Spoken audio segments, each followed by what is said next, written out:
Good afternoon, eggs. On Monday last week, me and Tommy went to Amsterdam courtesy of PlayStation UK. We got hands-on with Horizon Zero Dawn, and I'm here to tell you all about it. I've been excited for this game ever since the very first reveal, and we finally got to play it. I really wasn't sure what to expect due to Guerrilla previously only having made Killzone and Riggs, both first-person shooters, but Horizon Zero Dawn is wildly different from a shooter. It's a third-person, open-world RPG, and I think it fits very snugly into that well-established genre. Set 1,000 years after an apocalypse, nature has taken back the Earth, and the visuals help to tell that tale. Beautiful landscapes with nice character design, animations, and a weirdly kind of cool contrast between the old and the new, ruins of the past with robot animals roaming the landscape, alongside more traditional flesh-based animalia and tribal humans. The human race now worships the All-Mother, which I think seems to be, or at least is linked to the sun or sunrise. Aside from the machines, there are still relics of the past dotted around. One item, the focus device, Aloy wears and uses as a key gameplay feature. Speaking of Aloy, that really is the name of the main character, whose shoulder you'll be spending most of the time looking over, her movement, camera and controls seem to flow really nicely. I had no issues with the camera whilst moving through the environment. Melee combat is fairly basic with a light and heavy attack, but this can be linked into sync attacks from above and from stealth positions, which offer a bit more versatility. The majority of combat comes in the form of weapons and gadgets Aloy has at her employ. Your primary weapon is a bow. From the shopkeepers I'd interacted with, I found there to be several types of bows that you can purchase and equip, along with 2 different arrow types, standard metal and flame arrows. These can be used to do damage to your enemies, some more susceptible to fire, meaning you need to use the more expensive flammable arrows. Machines also have soft spots. Sometimes these canisters or camera eyes are things that you can knock off or destroy with a single shot. This deals huge bonus damage to the machine, or in some cases removes a type of attack from their arsenal. This kind of stuff is detailed nicely in your notebook upon first scanning a machine. Aloy wears a small triangular object I mentioned earlier on her temple called the focus device, something she acquires very early on in the game. This adds another layer to the gameplay, giving her the ability to scan for enemies, tag them with a marker, view the routes they're going to walk, and also discover their vulnerabilities. Other than her trusty bow, there seems to be a fair few additional weapons that can be used to enfeeble our mechanoid foes. A favourite of mine being the rope gun, which can pin enemies to the spot, making it easier for you to get those critical strikes. I think certain weapons are more effective against different types of enemies. This obviously means you need to think about your approach and attack, which weapon you're going to use, depending on which type of enemy you're fighting. As with all open world RPGs, Horizon has a plethora of main story quests and side quests. The discussions with the characters reminded me of Mass Effect, allowing you to dig deeper into the narrative or press forward with the quest at hand.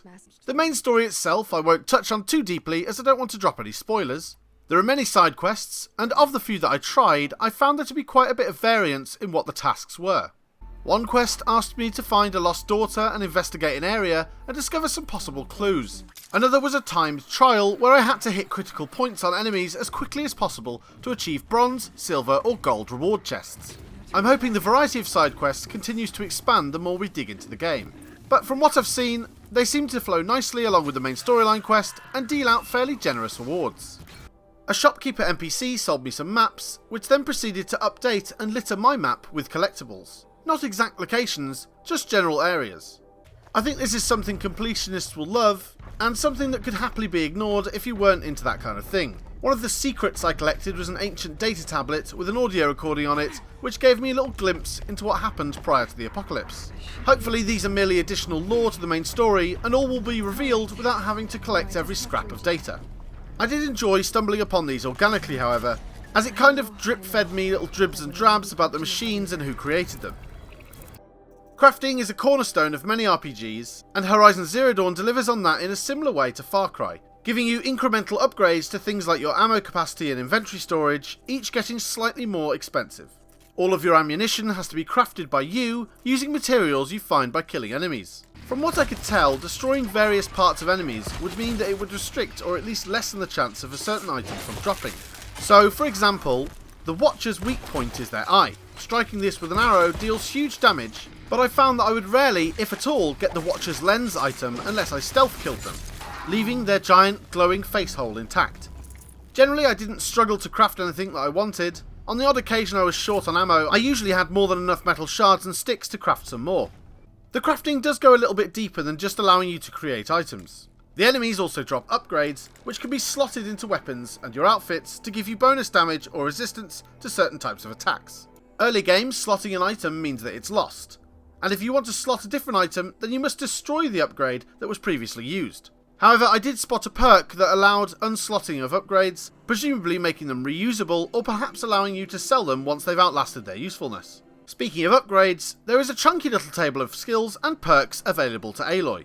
These are split into 3 categories. The first, Prowler, seems to be focused on giving her more prowess in melee combat and enabling more stealthy movement. Brave, the second category, has more of a ranged focus. Things like faster reloads, multiple arrows per shot, a perk which slows down time as Aloy focuses and aims her ranged shots, as well as a column which gives better armor penetration, presumably for melee as well as ranged.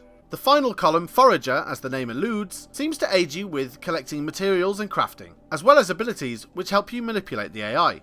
One really notable ability is one that summons a mount for you regardless of whether you've overridden a machine. Overriding is kind of like hacking a machine, and when you override certain machines, you can use them as mounts for transport.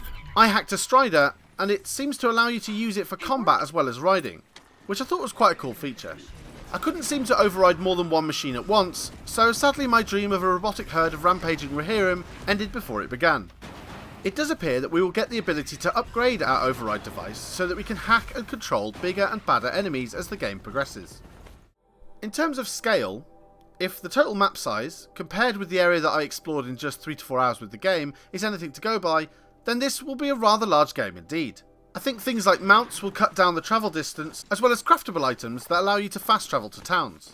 I'm pretty happy with the size and scale of the game. It does really feel like a sprawling world to get lost in.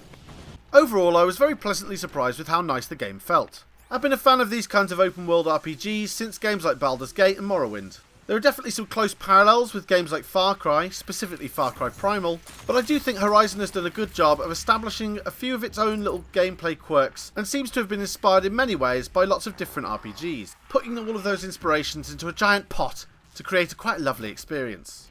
I will mention now that FPS at times did flounder. I did find that this would dissipate if I waited for a little while, so perhaps it's more to do with assets loading in than unoptimised areas.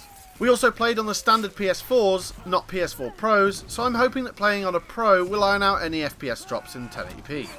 The first 3 hours of the game really flew by, and I really did want to continue digging deeper and discovering more of the world and lore. I hope that later in the game, for those that don't wish to spend tens of hours exploring and questing, that it is entirely possible for you to get the full storyline experience just by sticking to the main storyline quests. For any fans of action RPGs, I do feel like this is going to be a bit of a hit. I'm suitably excited and can't wait to play it at home for myself, but sorry Xbox fans, this is a PS4 exclusive. Well, that is all we've got time for, and I hope you've enjoyed this video. Smash the like button if you did, and leave me a comment to let me know what you thought of Horizon Zero Dawn. Until the next video, good news!